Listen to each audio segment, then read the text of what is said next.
Well, Bobby Joe, we've come to this section of the programme where we have a guest on from the Indie Collaborative.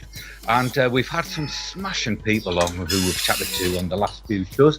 And I'm sure the guest that we have today will be no less. And he's got a fantastic biography. And without further ado, can I introduce you, viewers, and you, Bobby Joe, to Saul Paul. Hello there, Saul Paul. How are you? Hello. I am well. I mean, I cannot complain. Life is good.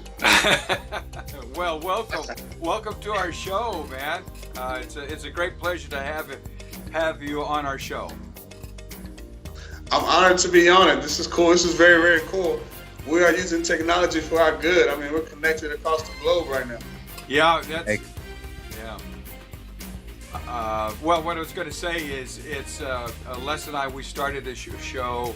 It's been almost 2 years now, and it's really taken off. It's really exciting because he is literally 6,500 miles away from me, and now with you, you're probably 1,000. Yeah, where are you at? I'm in California now? Yeah, Southern California, right. That's about 1,600 miles, I believe, because I used to drive and tour that way, and I don't know why I know that, but yeah, it's about 1,600 miles right there. Yeah, that's right, because it takes me, it takes about 3 days to drive down there. And, all right, back to you, Les. We just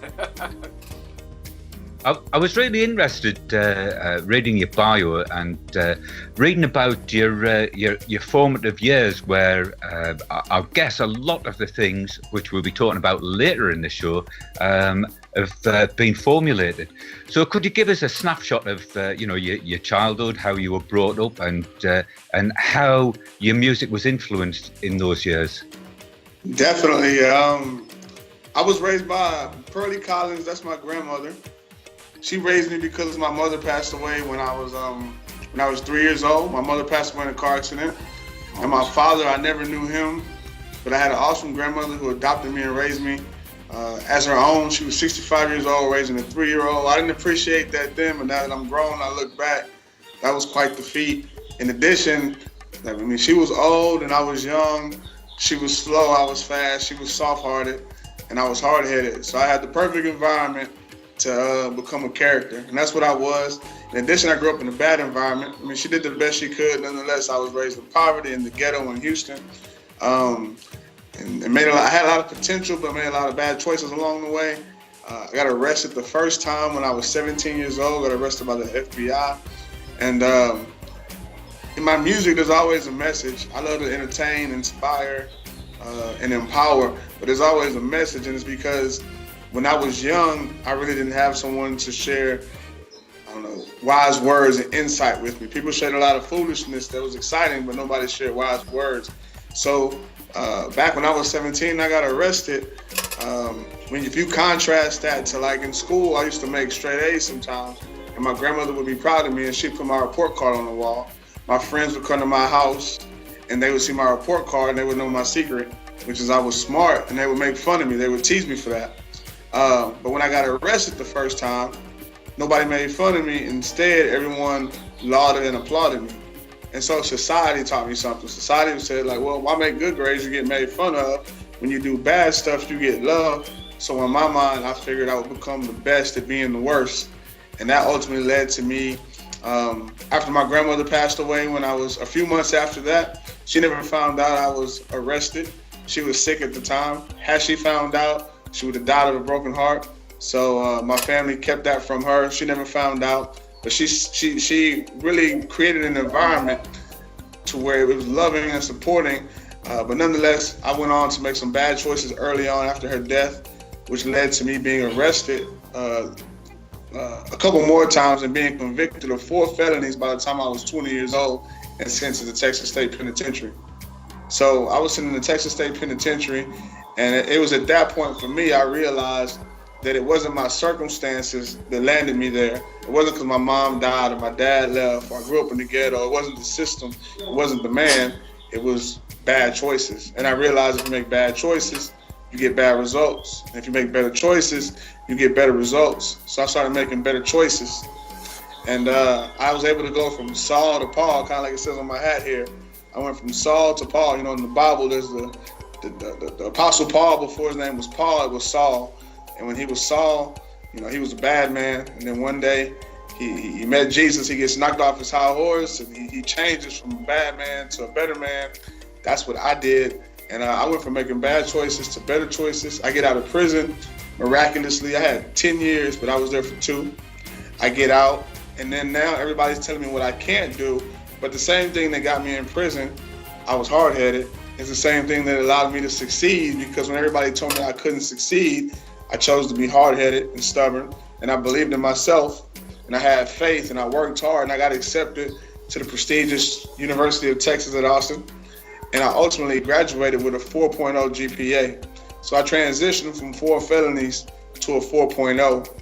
And I went from Saul to Paul. And that was the foundation for like all the things that I do through music and media. Well, I think that's a shining example, Saul Paul, to all of the youngsters watching the show today, that you don't have to go along with the crowd. You can be your own man and you can succeed. So very well done on that. It's brilliant stuff. So where did the interest in music come about, and you know, your artistic temperament towards generating music? Like the average person says, right? Like when I meet somebody, I'm like, "Oh, you make music?" Because I see my guitar, and they're always drawn to it. I'm like, "Oh, you make music?" And they're like, "No, I just listen. And growing up, I just listened. I actually just came from a school show before I came here. I have a new children's album coming out, and I went to go perform it for some elementary school kids right before this interview. But anyway, some of the kids came up and they were asking me the same question, basically, like, "When'd you get into music?" And I was like, "Well, in elementary school, I played the recorder. And then in middle school, I was in band. I played French horn. In high school, I quit making music and just started listening to music. And then when I went to prison, and I've always had a unique relationship with music. Like music has always just spoke to my soul. It's always just, I don't know, it speaks to me. And so when I went to prison and I was really separated from music, I started to really thirst for it and realize how much I actually enjoyed it and would always appreciate it whenever I would get to listen. But it was after I got out of prison that I started off through freestyle rap, through like improvisational spoken word and whatnot. And I would do that, and then that led to me being invited to a studio with my friends, and I wrote my first actual song, and something just clicked, like the light went off in my head, and I was like, I think this is my purpose. I think I was born to do this, and I threw myself into it. This is when I was back in college, and I started to study music theory. I took electronic music production. I picked up the guitar. I started recording, and I just threw myself into it and said, this is my purpose, this is my destiny, and I started focusing on it and have grown in it ever since. Absolutely fabulous. Well, we're going to listen to a little bit of your music very shortly here, Saul Paul. And this track that I picked out is a track called Motivation. So can you tell the viewers, the story behind that track? Because I know there's a message in there. Yeah, my goal is to change the world. There's 7 billion people in the world. I want to touch 7 billion people. I want to entertain, inspire, and empower. It's awesome because I get to do that. And I always try to partner with organizations that are like-minded so that we can have that synergy. And so this song was actually commissioned by the United Nations Foundation for an event that was taking place at South by Southwest here in Austin, Texas. And I wrote the song, and I wanted to have like a world feel. I live locally in Austin, Texas. I travel the country, travel the world often, and I really wanted, after traveling the world, I saw that there's so many different sounds and so many different types, not just genres, but so many sounds and feels. And I really wanted this one to have a world feel. And it's called Motivation just because that's what it is. There's a line in the song where I say, here's a shot of motivation because they don't have pills for passion. Things look different once you take action. And it's really a song about making your dreams, bringing your visions to fruition, and making your dreams reality. Well, there you go, folks. And I really like this track. So here we go. This is Motivation by Saul Paul.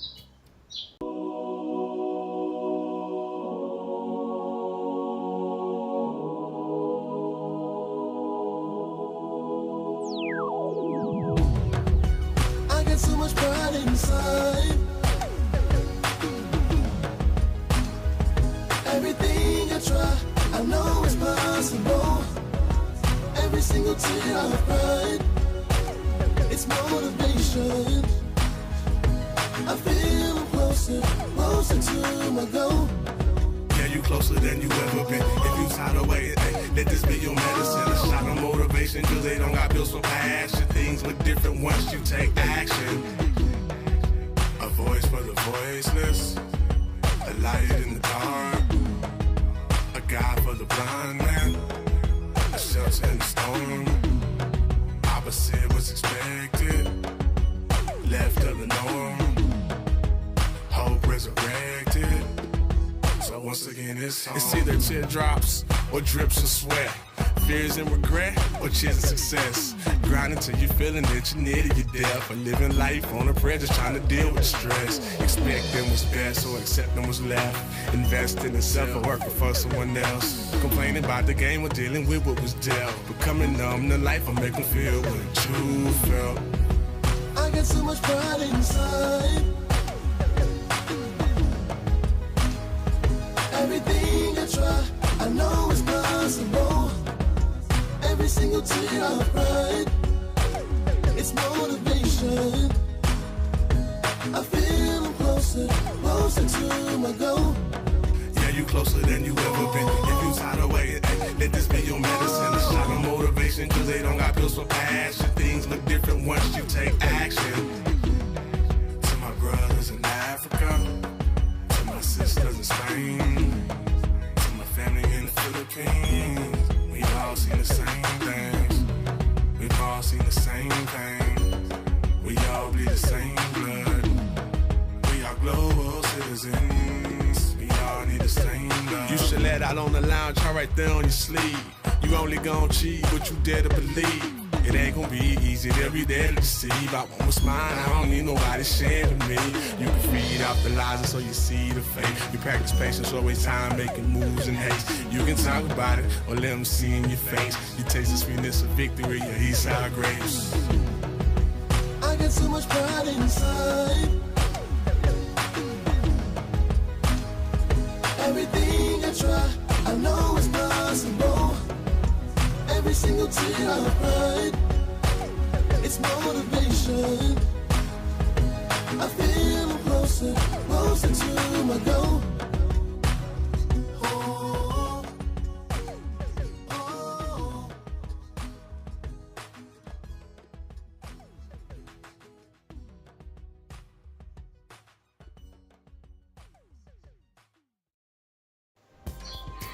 Yeah, man. Very, very nice. So, Paul, we'll come on in a little bit to your work in the community, which is absolutely tremendous. But what I'm interested in is you said you started doing street rap. How did you get from doing street rap to actually getting into a studio and getting your music onto CD, vinyl, or whatever you want to call it these days? Right. Yeah, well, I went freestyle rap. So, you know, like jazz musicians, they do like improvisational music. They can do a whole set just improv. So yeah, it was freestyle rap, like improvisational. But yeah, when I was invited to the studio and then I wrote it, that's really when I discovered that the studio was a totally different space than the stage. Still now, I perform half my set. I mean, just last weekend, I was at an awesome songwriters festival here in the States, in Bentonville, Arkansas, the Power of Music. Some amazing songwriters were there and whatnot. And so I love the craft of songwriting, but that's still different from like performing a song live. So I make sure, yeah, definitely, right? And so I respect the studio. So when I go to the studio, it's songs that have been written and polished and ready to record, and then that's a process, and you partner with the musicians and the engineers and the producers and whatnot. And so that's how I treat the studio, and that's how I treat recorded music.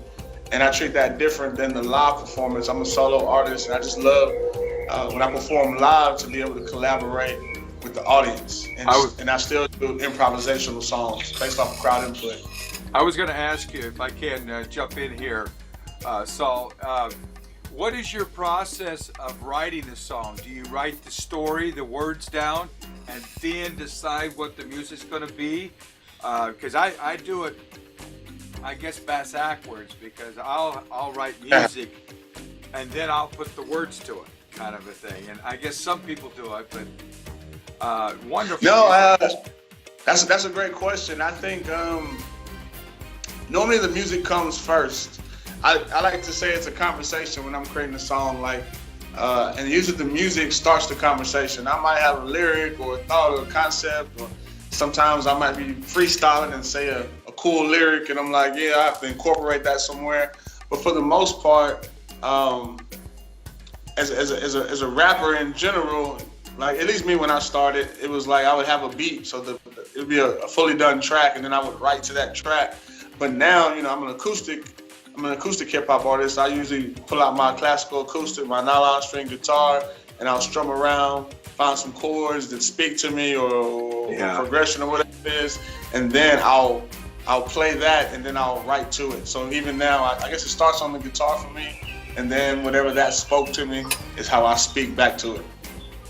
That's my process. So I guess I'm like you, music first, and because I don't like to take. I found it very hard if I have the lyrics first, because I don't like to, whenever if I say it a certain way, or the intonation or the melody, I want it to fit the track. So if I have to change it to fit the music, that doesn't really work for me.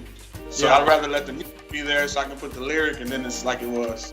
Yeah, it's weird because I've watched like Bob Dylan, genius writer. But he writes the words. He writes the story. Da da da da da da. And then he builds the music around it. And man, I'm like you. I couldn't hang with that because, no, I feel it going. The music taking the stuff. So take the story with the music. Yeah, exactly. I think my workaround. I didn't even think about that. It's good that you asked that, because I think my workaround now is, if I have the lyrics first, then I have an awesome producer, a friend of mine who's a super producer, Levester White, and I work with him because I can show up to him. I love it. Like, I can just show up and be like, this is what I got, and drop it off like a babysitter. Yeah. I can leave my lyrics with him, and then he creates music around it. Like, I don't like to create music around my lyrics. I like to put my lyrics to music, or create the music first, but I can go drop off my lyrics with him and he'll create the music around it. There we go. All right. Great. And you're a man of many talents. Not only are you a fantastic musician and songwriter, you've also written a book. Yes, I've written a book. I've just finished my second. I'm excited to release it. It's very interesting how it works. I'm a musician with the message. My process of creating all my art is, for me, it starts with the song. So I'll create the music. The music comes how it comes. I create it, and then I create a world around the music. So, like, my most recent project is an album full of songs that I wrote, but then there's a book that accompanies it. There's a mobile gaming app that accompanies it. I create live experiences, like a festival and shows that are built around it. So it's kind of like, I think I look at it like now in hindsight, maybe like Disney World, right? Like they create the cartoon or the whatever, they create the character, the title. And if you go to Disney World, they have like rides around it and this, and it might have been a live movie, but now they have an animated movie around it, or comic strip, cartoon, shirts. So I create the music first, and then I create cool things around it. Both of my books are based on lyrics from my song. The first one is called Dreamin' 3D. I self-published it initially, and then it got picked up by a publisher. But what I did was I took song lyrics from a song, and then each line, each measure, I would say what the lyric was, and then I would explain it more in detail, what it meant to me, what I was really saying. And then there's like an application step process, because it's really all about, it's the song Rise, actually. I took the lyrics and turned that into a book, but it's called Dreamin' 3D, and it's about like a how-to guide, how to transform your dreams into reality. And my next book, my most recent one that will release in a few months this summer, is called Rise, and it's based on the song Rise as well, but it's a children's picture book. Wow, excellent. Very cool. You kind of take music to a different level. You're turning those sounds into massive visual adventures. You know, this is just incredible. It should be. That's what I believe. It should be an experience. I mean, music means so much to me. I think it's just so rich, right? Like, it's like good songwriting. It's like good music. That's why, like, I think oftentimes, right? I'm a younger guy, and so all of the older, I call old heads. I say it endearingly, right? But the old heads are like, man, the music from the 70s and the 60s and the 50s, and like that was better or that was good. I agree, but I don't think it's just because it's old. I think that it's just so layered that it's still relevant. Like we're still pulling back layers in 2017. It's still relevant. And so I believe that's all good music, not just like a lot of music now might be trendy and it might be throwaway, but the music that's good is like there's layers to it. So I just don't want a song that's so layered to just because it came out in 2012, like, well, it's old now, I'm writing a new one. And I'm like, I like to try to keep the focus on that song so people can interact with it and explore it and experience in different ways. Well, if anything is good, if something is good, a piece of art is good, it is eternal. So it doesn't matter when it was done 200 years ago, if it was done 20 minutes ago. If it's good, man, people gonna, you know. There we go. And God bless you for sharing your success to the younger people, because that's part of our company that we have is is giving people the breaks, you know, creating, manifesting in their minds, and yet we're helping them, let them make their decisions, but we're kind of guiding them, not saying you're going to do it our way, this is it. You know, like, and so, but God bless you for saving that, doing that. Yeah, that's a great segue. It reminds me, I love what you just said. Like, that's the whole goal. Like, what you just said, I can't add anything to it because you said it exactly.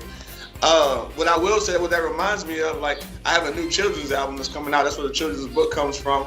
But the cool part, the reason why I did the children's album, I used to actually fear, like, I didn't want to be labeled or pigeonholed a children's performer or artist or whatever it is. That's just what I do, and I do it well and passionately, but it's not all that I do. But I was like, forget it, I gotta go in because I love the kids and it works and whatnot. But what I did on this children's album was I took some of my most popular songs and then I featured young artists on it, because I talk to kids all the time about, like, hey, if you got it, you got it. You don't have to wait. Like, I try to work with a lot of at-risk youth. They're not bad. The only issue is they're anxious or they're impatient, right? So if you tell them, wait, and you can feel it because at-risk youth are like artists, right? It's like they want it now, they don't want it later. And if you keep telling them, wait, then you lose them. And so I'm like, life doesn't start when you graduate. And so I see these kids. And so anyway, I featured I get to see, like, it sounds crazy saying it, like over 100,000 kids like every year, just because I'm doing all these school shows, community outreach and concerts and whatnot. And so anyway, I took a handful of students that I interact with and I featured them on the album and brought them to the studio, had them record. They re-sang hooks or were part of a chorus. But it was because of what you said. I wanted to create an opportunity now where they could experience it already. And it was mind-blowing to see them go to the studio. They've never been to a studio before. You would have thought that they walked into a palace. I mean, they were in awe. Right. and it was amazing to create that, to be a part of creating that experience and creating that break and that opportunity for them. So yeah. Very good. Absolutely fabulous. And as Bobby Joe said here at Global Entertainment and Media, we have in fact just signed up a young rap artist from Stockholm, Sweden, a young guy called Olivia Cortelia. And, you know, we've got great hopes for that young gentleman. But yes, the work that you do in the community is just astonishing. And you're also a member of the local community. I noticed in your bio you've got several awards from the local community. You're a member of the old Grammy community. So you put back an awful lot in many different ways. So how did you actually, you know, start getting involved in the community? It was a given for me. I had an opportunity to speak with the Austin Young Chamber just last week, and I was speaking about this, like incorporating. The motto we say in our office is to do good business while doing good. So instead of like doing business and then on the side doing corporate social responsibility, it was like, how do we integrate the two so that they're not separate, so that we can be like full blown, all in about both each time. So that's one, that's our philosophy and that's our motto. Two, I started in the community before I started in the music industry. Because I just started giving back. Like I was, again, passionate about these youth, urban youth, at-risk youth, and just saying, because when I was that young kid, people used to come share, tell me what to do to avoid problems, but they really didn't speak my language. And because they didn't speak my language, excuse me, because they didn't speak my language, I didn't get the message. Because I didn't get the message, I was the one who ended up going to prison. Not their fault, it just wasn't effective. And so like a songwriter, if the crowd don't feel you, you can't get mad at the crowd, right? It's your responsibility. And so I was like, well, I got to figure out how to connect with these youth. So I just started giving back. And then I started to build my business model around that. And by default, I ended up being like the community guy. And then I started to see that I'm big on breaking down barriers and cracking glass ceilings. And often, as a musician, we're probably we should be cognizant of this. People will definitely try to put you in a box. Like, you're this, you're that, and you're this. And I hate that, just my natural nature. So I got in trouble, right? I'm like, don't put me in your box. And so people started to put me in this quote unquote grassroots box. Like, that's good what you're doing, grassroots. Which I don't know what that means. I mean, I'm actually changing lives. That's what's most important.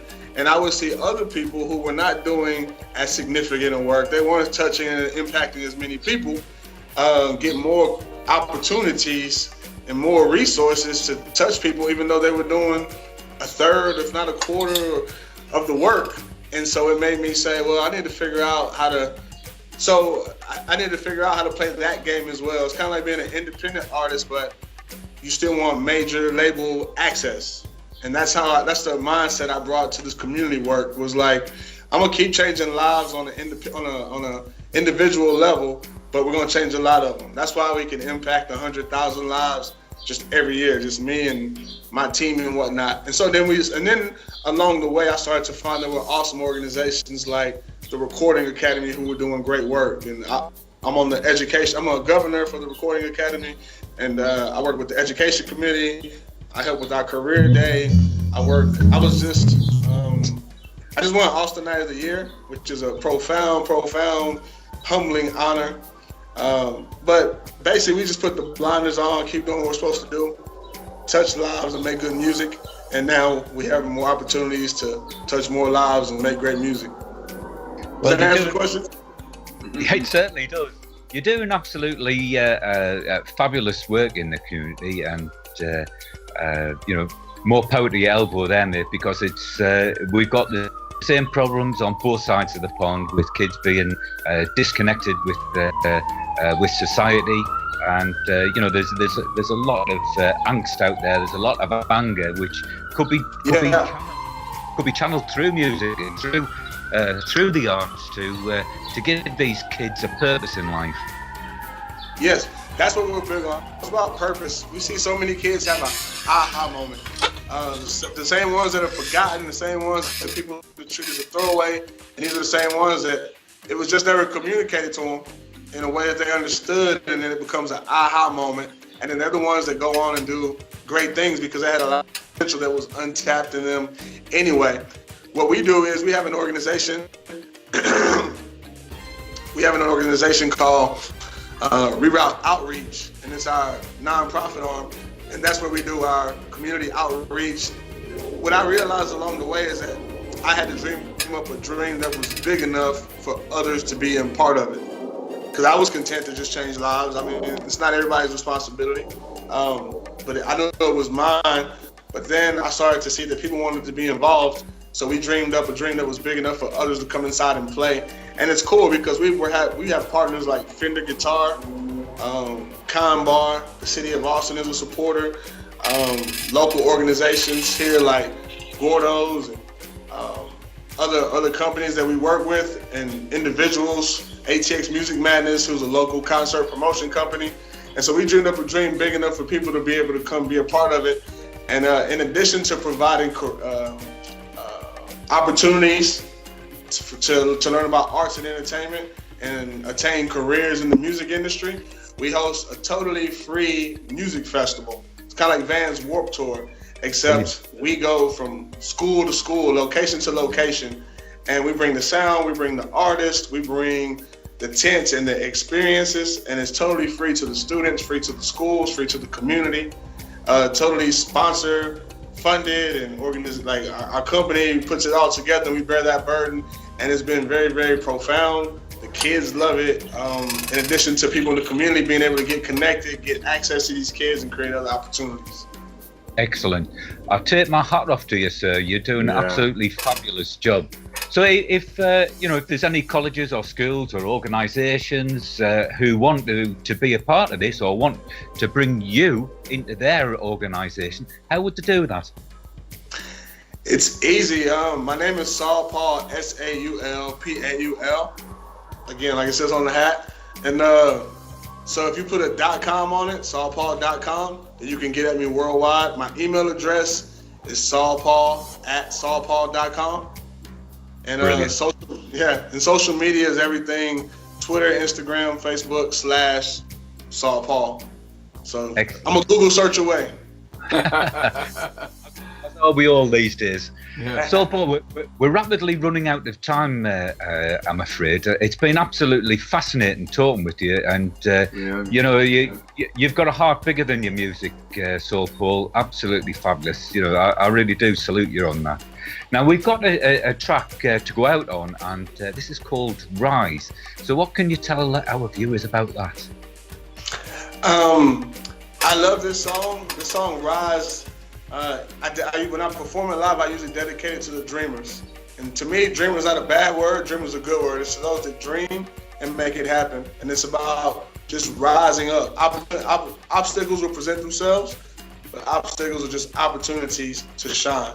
And this song is about rising up, rising above, and getting the shine on. It's just me and my guitar. Yep, you're definitely right there, because without dreams, you're just an empty shell. That's right. Okay then, so Paul, it's been an absolute pleasure to speak with you today, and thanks again for sparing your time to be on Across the Pond. It's been a real pleasure, and hopefully we'll meet in the future somewhere, and if not, we'll get you back onto the show and have another chat. I would love it. I look forward to collaborating. With the passion you have for youth and what I have, I think we should collaborate and do something. That sounds very good to me, so Paul. It was a real pleasure, man. Real pleasure. God bless you. Thank you much. Thank you for having me. You're very welcome. Cheerio now. Okay then, folks, this is a Saul Paul song called Rise, and listen to this. I love this. Rise, rise, and open your eyes. Now is the time for you to shine, yeah. Say rise, rise, and open your eyes. Now is the time for you to shine, yeah. Rise to the moment, rise to the occasion. Open your eyes, recognize there's greatness within your reach. You should seize it, you should take it. Can you see it? Can you take it? Destiny. Hard work and a plan, that's a recipe for success that'll launch you where them blessings be. The road to riches though, that's where them testers be. But I ain't tripping, you knowin' how it's Texas be. A lot of pride, plus a lot of confidence. And my job is to see what is not obvious. As a pioneer and an entrepreneur, so I'ma work it out till it's smoother than below her. For sure, I'ma make it to the finish line. I got my second win, and now it's finish time. It's like spinach time, and I am Popeye. Stop short? No, not I. Rise, rise, and open your eyes. Now is the time for you to shine, yeah. Say rise, rise, and open your eyes. Now is the time for you to shine. You got nothing to lose. What'll make you jelly, play like you got nothing to prove. Don't be frontin' for fools, stay focused. You got something to do. Snatch the top slops, the use of number 2. Hold your arm like Neo when they come for you. You choose the ruler, get chopped like lumber do. The comfort of slumber, keep the dumb ones under the roof. Don't scare the thunder, die, they have but hunger for food. You was birthed on this earth with a purpose and cause. It blow your mind to find it's more than simply serving the law. Every day that you wake, you involved in a war. Recall when you swore never get as worse as before. You better take what's yours or they'll take what's yours. From this day forward, be great, change your fate for sure. Let the hate elevate the rate at which you score. Time is ticking much quicker, you can't wait no more. Rise, rise, and open your eyes. Now is the time for you to shine, yeah. I said rise, rise.